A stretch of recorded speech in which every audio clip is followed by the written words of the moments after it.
পক্ষ থেকে আদাব এবং নমস্কার। আমি আসিয়াবাড়ি আদর্শ বিদ্যালয়ের ১০ম শ্রেণীর একজন শিক্ষার্থী। আমার নাম স্নেহা চক্রবর্তী সুপ্রিয়া। আজকে দুর্নীতি কমিশন কর্তৃক আয়োজিত এই বিতর্ক প্রতিযোগিতায় আমি এবং আমার দল চ্যাম্পিয়ন হয়েছি এবং আমি হয়েছি শ্রেষ্ঠ বক্তা।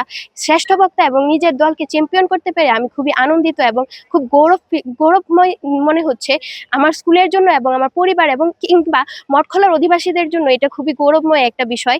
এই দুর্নীতি কমিশন কর্তৃক আয়োজিত এই বিতর্ক প্রতিযোগিতার মাধ্যমে আমরা দুর্নীতি সম্পর্কে জানতে পেরেছি দুর্নীতির প্রভাবকগুলো হিসেবে, এবং দুর্নীতি কি আসলে, কোথায় কোথায় দুর্নীতি হচ্ছে, কিংবা খুব ছোটখাটো বিষয়ে যে দুর্নীতির অন্তর্ভুক্ত তা আসলে জানা ছিল না, আজকে জানতে পেরেছি।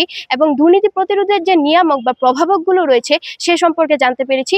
আশা করা যায় এই জ্ঞান দিয়ে আমরা ভবিষ্যৎ প্রজন্মকে এই জ্ঞান দেওয়ার মাধ্যমে আমরা বাংলাদেশের যে দুর্নীতি তা কমাতে পারবো, এবং এই দুর্নীতি কমিশন কর্তৃক আয়োজিত বিতর্ক প্রতিযোগিতার মাধ্যমে বাংলাদেশের দুর্নীতি কমানোর একটি পদক্ষেপ গৃহীত হয়েছে, যা খুবই যুক্তিযুক্ত এবং গুরুত্বপূর্ণ বিষয়। ধন্যবাদ সবাইকে।